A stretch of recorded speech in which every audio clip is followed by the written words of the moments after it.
सूरज की किरणों में अमृत का वो प्रकाश, हर नई सुबह के साथ यीशु राजा है अब। अंधकार से जो लड़ती उसकी वाणी है आप, उसकी वाणी है आप, उसकी वाणी है आप। अमृत वाणी, अमृत वाणी, अमृत वाणी, अमृत वाणी, अमृत वाणी।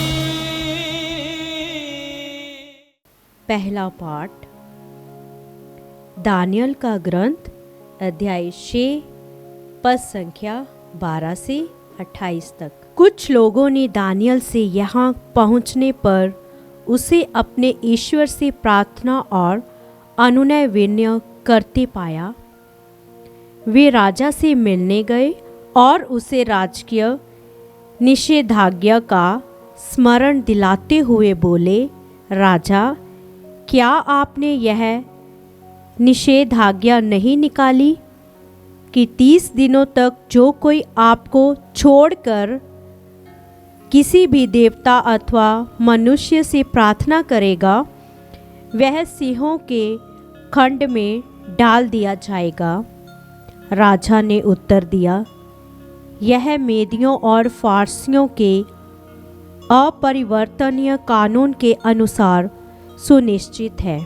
इस पर उन्होंने राजा से कहा, दानियल, यूदा के निर्वासितों में से एक आपके द्वारा घोषित निषेधाज्ञा की परवाह नहीं करता। वह दिन में 3 बार अपने ईश्वर से प्रार्थना करता है। राजा को यह सुनकर बहुत दुख हुआ।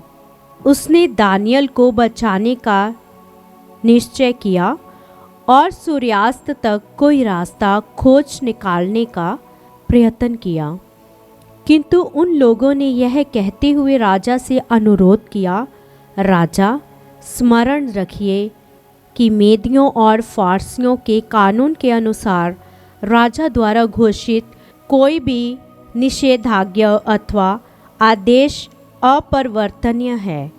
इस पर राजा ने दानियल को ले आने और सिंहों के खड्ड में डालने का आदेश दिया। उसने दानियल से कहा, तुम्हारा ईश्वर जिसकी तुम निरंतर सेवा करते हो तुम्हारी रक्षा करे। एक पत्थर खड्ड के द्वार पर रखा गया और राजा ने उस पर अपनी अंगूठी और अपने सामंतों की अंगूठी की मोहर लगाई, जिससे कोई भी दानियल के पक्ष में हस्तक्षेप ना कर सके। इसके बाद राजा अपने महल चला गया। उसने उस रात को अनशन किया और अपनी उपपत्नियों को नहीं बुलाया। उसे नींद नहीं आई और वह सवेरे पो फटते ही उठा और सिंहों के खड्ड की ओर जल्दी जल्दी चल पड़ा। खड्ड के निकट आकर उसने दुख भरी आवाज में दानियल को पुकार कर कहा, ओ दानियल, जीवंत ईश्वर के सेवक, तुम जिस ईश्वर की निरंतर सेवा करते हो, क्या वह तुमको सिंहों से बचा सका? दानियल ने राजा को उत्तर दिया, राजा, आप सदा जीते रहें। मेरे ईश्वर ने अपना दूत भेजकर सिंहों के मुंह बंद कर दिए। उन्होंने मेरी कोई हानि नहीं की, क्योंकि मैं ईश्वर की दृष्टि में निर्दोष था। राजा, मैंने आपके विरुद्ध भी कोई अपराध नहीं किया। राजा आनंदित हो उठा और उसने दानियल को खड्ड से बाहर निकालने का आदेश दिया। इस पर दानियल को खड्ड से बाहर निकाला गया। उसके शरीर पर कोई घाव नहीं था, क्योंकि उसने अपने ईश्वर पर भरोसा रखा था। जिन लोगों ने दानियल पर अभियोग लगाया था, राजा ने उन्हें बुला भेजा और उनको अपने पुत्रों तथा पत्नियों के साथ सिंहों के खड्ड में डाल देने का आदेश दिया। वे खड्ड के फर्श तक भी नहीं पहुँचे थे कि सिंहों ने उन पर टूटकर उनकी सब हड्डियाँ तोड़ डाली। इसके बाद राजा ने पृथ्वी पर के लोगों, राष्ट्रों और भाषा भाषियों को लिखा, आप लोगों को शांति मिले। मेरी राजआज्ञा यह है कि मेरे राज्य के समस्त क्षेत्र के लोग दानियल के ईश्वर पर श्रद्धा रखें और उससे डरे, क्योंकि वह सदा बना रहने वाला जीवंत ईश्वर है। उसका राज्य कभी नष्ट नहीं किया जाएगा और उसके प्रभुत्व का कभी अंत नहीं होगा। वह रक्षा करता और बचाता है। वह स्वर्ग और पृथ्वी पर चिन्ह और चमत्कार दिखाता है। उसने दानियल को सिंहों के पंजों से छुड़ाया है। यह प्रभु की वाणी है। ईश्वर को धन्यवाद। भजन अनुवाक्य। उसकी महिमा गाओ और निरंतर उसकी स्तुति करो। उसकी महिमा गाओ और निरंतर उसकी स्तुति करो। ओस और तुषार प्रभु को धन्य कहे। अनुवाक्य। उसकी महिमा गाओ और निरंतर उसकी स्तुति करो। बर्फ और शीत प्रभु को धन्य कहे। अनुवाक्य।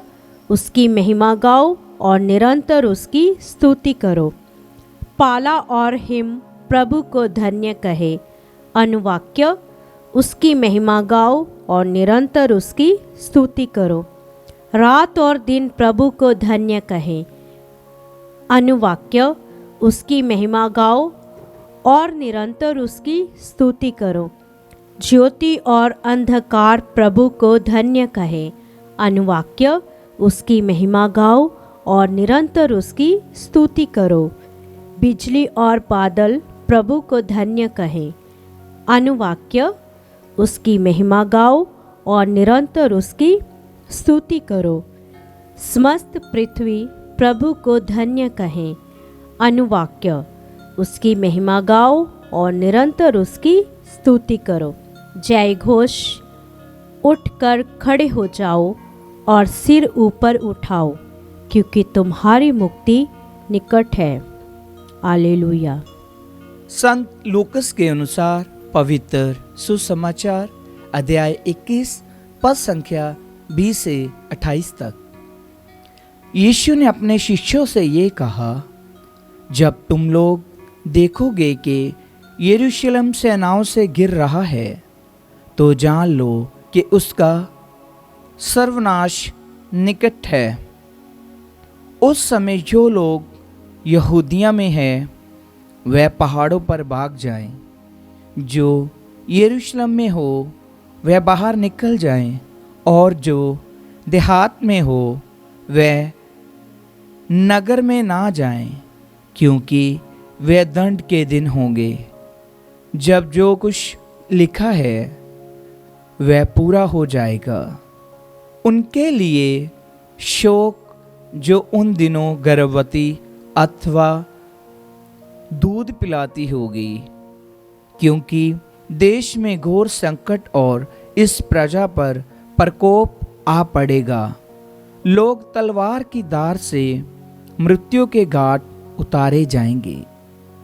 उनको बंदी बनाकर सब राष्ट्रों में ले जाया जाएगा और यरूशलेम गैर यहूदी राष्ट्रों द्वारा तब तक रौंदा जाएगा जब तक उन राष्ट्रों का समय पूरा ना हो जाए।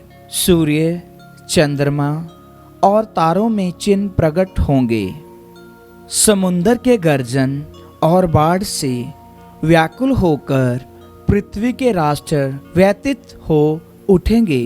लोग विश्व पर आने वाले संकट की आशंका से आतंकित होकर निरीक्षण हो जाएंगे, क्योंकि आकाश की शक्तियाँ विचलित हो जाएंगी। तब लोग मानव पुत्र को अपार सामर्थ और महिमा के साथ बादल पर आते हुए देखेंगे। जब ये बातें होने लगेगी तो उठकर खड़े हो जाओ और सिर ऊपर उठाओ, क्योंकि तुम्हारी मुक्ति निकट है। प्रभु का सुसमाचार। ख्रीस्त की जय।